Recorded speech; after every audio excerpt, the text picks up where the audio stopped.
Welcome to the Deep Dive. Today we're jumping into Yuval Noah Harari's really thought-provoking book, 21 Lessons for the 21st Century. Yeah, and it's quite a shift, isn't it? After Sapiens looking back and Homo Deus looking forward. Right.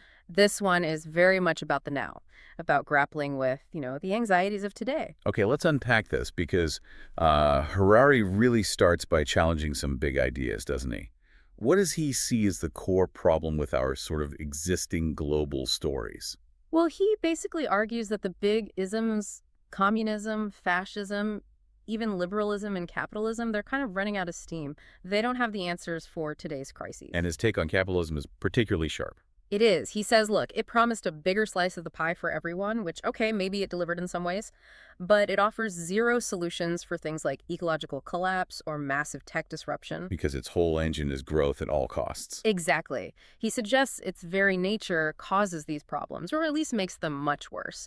So we desperately need a new model, a new way of thinking socially and politically. That's a really stark framing, and it leads right into um, that big alerting question about AI. Will it actually replace humans? He talks about this potential shift, doesn't he, where the working class goes from being exploited to just irrelevance. Yeah, it's a chilling thought, and that leads to the whole debate. What do we do then? Universal basic income. Yeah. Just give everyone cash. Or universal basic services, free healthcare, education, that sort of thing. Right, kind of a capitalist paradise versus a communist paradise in his framing. But then the question becomes, what is basic? Who gets to define that? And that ties into liberty, too, how we understand freedom. He points out that this idea of follow your heart, it's actually quite recent, linked to liberalism. Okay. But now, it could easily become follow the algorithm. Wow. What's fascinating and maybe a bit scary is how quickly our idea of personal freedom could just change. Our internal compass guided by data, not feeling. That idea of an algorithm basically dictating your choices, it's unsettling.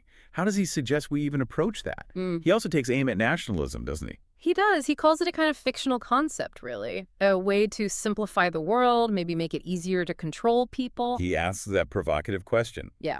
When people are asked to sacrifice for their country, what are they actually sacrificing for? What is this nation? Yeah, and this connects to his larger point that fundamentally life is not a story. Ah, right.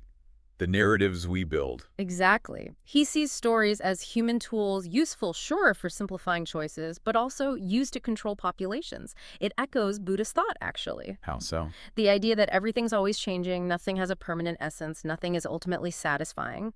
Suffering arises in that view because we cling to these fixed stories and ideas instead of seeing reality as it is constantly in flux. And Harari